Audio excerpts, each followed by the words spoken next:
The movie opens with a couple in tension. Mayam's husband is consumed by worry over his failing business, and their argument grows heated. Across town, a painter has just moved into the area. He settles into his house and tries to create, but inspiration eludes him. Frustration mounts until one day, through his window, he notices Mayam in a striking red dress. Captivated, he watches her, unable to look away, and eventually begins to follow her discreetly. Meanwhile, Mayam's husband approaches a local gangster. "I know I owe you a lot," he says, "but I urgently need more money." The gangster agrees, warning that failure to repay will cost him his life. The husband secures the fund, but grows increasingly anxious. Jadi berapa lama lu bisa balikin plus bunganya? Back with the painter, he observes Mayam from a distance, sketching her quietly. Soon, Mayam notices him and confronts him. "Did you ask for my permission to draw me?" She questions, embarrassed. The painter apologizes, and she requests a portrait of herself with her late father. He agrees, but she hesitates, saying she will ask her husband first. The painter is startled. He had assumed she was unattached.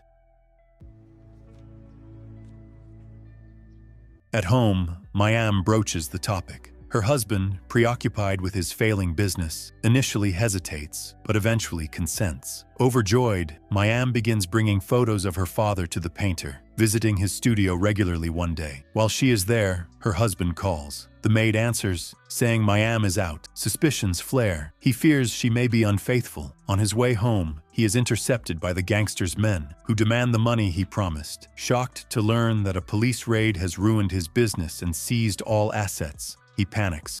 Mudah-mudahan ada duitnya.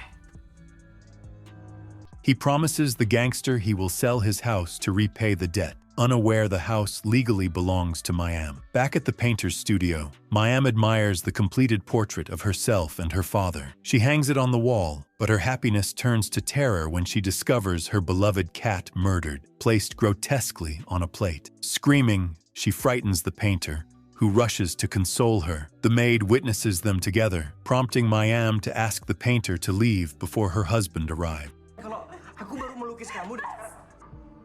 Moments later, Mayam's husband enters. Seeing the cat, he fabricates a story, insisting the house is cursed and urging her to sell. Hurt by his words, Mayam protests. Driven by desperation, her husband contacts the gangster, who suggests that if Mayam dies, he could claim her property. Manipulated by greed and suspicion, he plots to have her kidnapped. The gangster's men abduct Mayam, and the painter is captured alongside her. That night, haunted by memories of Mayam, her husband awakens in panic, calling the gangster to cancel the plan. But Mayam endures torture. Fueled by rage, she fights back, while the painter frees himself, though injured. Mayam escapes toward a bridge, only to be intercepted by the gangster. Tragically, she is killed. The painter, witnessing everything, rushes to the police. However, without evidence, they dismiss his account. Haunted by nightmares, Mayam's husband dreams of her dead cat and her severed head on the table. Villagers whisper of her spirit on the bridge. Meanwhile, Mayam's vengeful soul begins to strike, killing the gangster's men one by one. Fear spreads, leaving only the gangster alive, who, clever and cautious, hides at the painter's home. But the painter confronts him, locking him in, and learns the truth. Mayam's husband orchestrated her death for the house. The painter confronts Mayam's husband, demanding a confession. Furious, a fight breaks out. Villagers arrive, misjudging the painter. He leads them to the gangster to prove Mayam's husband's involvement, but the gangster is already dead, leaving the painter further accused. Meanwhile, Mayam's husband seeks police protection, claiming the painter is killing people. At the bridge, where Mayam's spirit often appears, the husband brings a tantric, but the chants fail. His protector tries to shoot her, only to be killed by Mayam. Terrified, he falls to his knees, begging forgiveness. At that moment, the painter arrives and reassures Mayam that nothing happened between them. The husband, overcome with guilt, begs again. Mayam, emotional, prepares to act, but someone attacks the painter. She intervenes, killing the assailant. Even a hired protector fails. He fires at her, but Mayam catches him, seizes his knife, and kills him effortlessly. She approaches her husband, who falls to his knees, begging for forgiveness. At that moment, the painter arrives, confirming to Mayam that she is alive, not a spirit, and reassures her that nothing ever happened between them. Mayam's husband, racked with guilt, begs again. She listens, visibly moved. Suddenly, another assailant strikes the painter from behind. Mayam leaps to protect him, killing the attacker. In the struggle, her husband attacks her from behind, claiming he acted for the house. Mayam falls, lifeless. Witnessing this, the painter snaps. Overcome with fury, he grabs a metal rod and brutally kills her husband.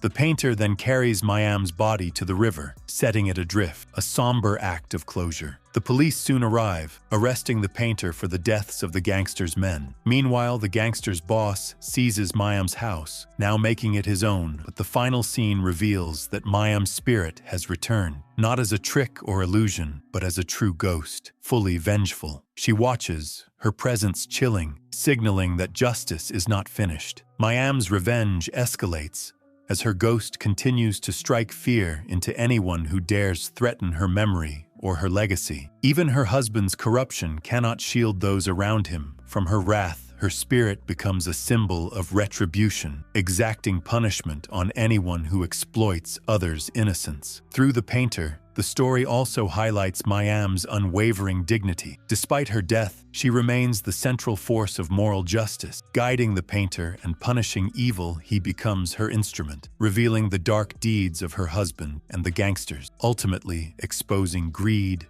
betrayal, and cruelty. The film's climax intertwines horror and poetic justice. Mayam's ghost ensures that no one can profit from her suffering. The painter, though initially a passive observer, evolves into an active participant, driven by loyalty and a desire to honor her memory. Their bond, built on respect and shared grief, becomes the emotional anchor amid the chaos and violence. Mayam's husband, a symbol of betrayal and human weakness, suffers both psychologically and physically. Haunted by visions of Mayam's wrath, he experiences his own personal torment before his eventual death at the painter's hands. Meanwhile, the remaining criminals face Mayam's relentless vengeance, reinforcing the theme that selfish actions and cruelty are met with inevitable consequences. The story concludes with a haunting resolution. Mayam's spirit, now fully corporeal as a ghost, observes the world she left behind. Her revenge is complete, but her presence serves as a warning. Greed,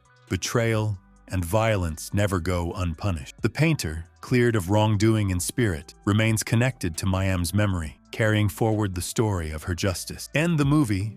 If you enjoyed this video, be sure to check out our other recaps and subscribe for more content. And leave comment below. Thanks for watching, and we'll see you in the next video.